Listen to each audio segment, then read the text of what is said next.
Encroachment KMC की गलतियां थी माजी की, जिसको हमने रिमूव किया है। एम्प्रेस मार्केट के चारों तरफ केएमसी ने रेंट पे दी हुई थी जगह, ये जगहें रेंट पे देने की नहीं होती हैं। गलतियां हमने भी की हैं, हमारे पास भी बड़ी पावर रही है कराची में, हमने भी उस पावर को सही तरह यूटिलाइज नहीं किया।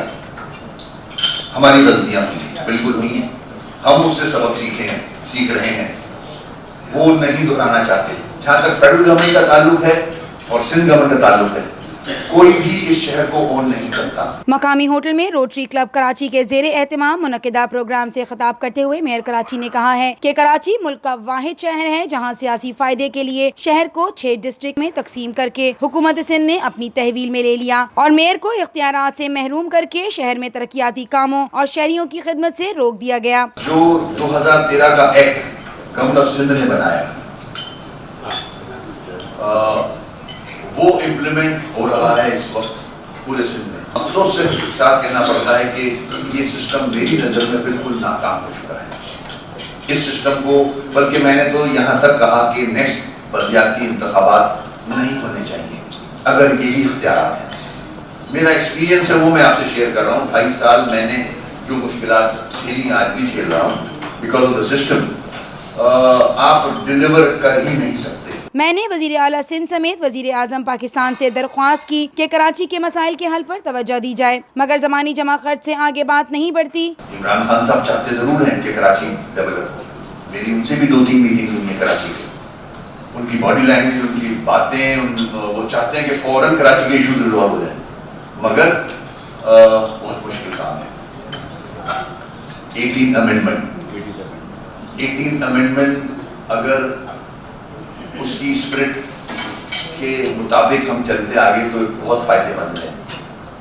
पावर्स नीचे आने चाहिए, मगर अफसोस कि सिंध गवर्नमेंट के पास पावर्स तो आ गए, मगर उसके बाद और नीचे जाने चाहिए। 3rd tier ऑफ गवर्नमेंट उधर नहीं देते।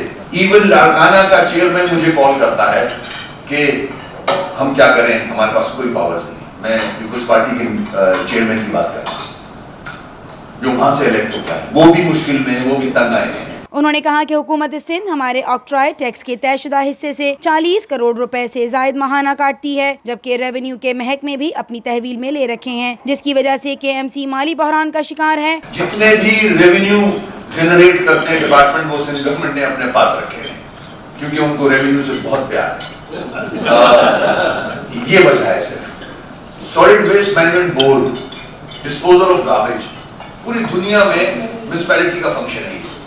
इन बुक्स मेरा फंक्शन है, मगर इन्होंने because they have big numbers in the provincial assembly, they can amend the act, they can make new laws, there is no problem for Peoples Party. जैसा दिल करता है वैसे लॉ बना लेते हैं और उसको इम्प्लीमेंट करते हैं। मेयर कराची ने कहा कि अगर केएमसी के अपने रेवेन्यू का हिस्सा ही मिल जाए तो माली बहरान खत्म और शहर में तरक्याती काम भी हों, मगर हुकूमत सिंध ने हमारे ऑक्ट्रॉय के शेयर को काट कर मेगा प्रोजेक्ट के नाम से मंसूबे शुरू किए हुए हैं। महीने के जो ग्रांट्स मिलती हैं सिंध गवर्नमेंट से, वो अबाउट 59 करोड़ रुपीस हैं एवरी मंथ। अब उसके बाद जो एक्सपेंडिचर्स हैं वो, उसमें हमारे मुख्तलिफ हेड्स हैं जिसमें ये एक्सपेंडिचर्स होते हैं, हॉस्पिटल्स भी हैं और उनकी सैलरी और पेंशन भी है। मेरा जो एक्सपेंडिचर का फिगर आ रहा है वो 66 करोड़ आ रहा है महीने का। 59 मुझे मिलते हैं, 66 करोड़ रुपए खर्चा है। इसमें कहीं मेंटेनेंस नहीं है, इसमें सिर्फ सैलरी एंड पेंशन है। उसमें भी मुझे मुश्किलात आती हैं। सिंध गवर्नमेंट सियासी फायदा उठाने के लिए एम्प्लॉइज को रेज तो दे देती है हर साल बजट में, 5%, 10%, इवन 50% भी रेज दिया, मगर उसका इफेक्ट हमारे पे नहीं आता। जो हमें सैलरी मिल रही होती है वो वही फिगर मिल रहा होता है रेस के बगैर। उन्होंने कहा कि वफाकी हुकूमत की जानिब से 162 अरब के मंसूबे पर अमल दरामद मुश्किल है, क्योंकि जब तक सूबाई और वफाकी हुकूमतें एक पेज पर नहीं आएंगी इस पैकेज पर अमल दरामद मुश्किल है। हम अपनी कोशिशें तो कर रहे हैं मगर ये मुस्तकिल हल नहीं। जरूरत इस बात की है कि शहर की बेहतरी के लिए तमाम लोग मिलकर काम करें।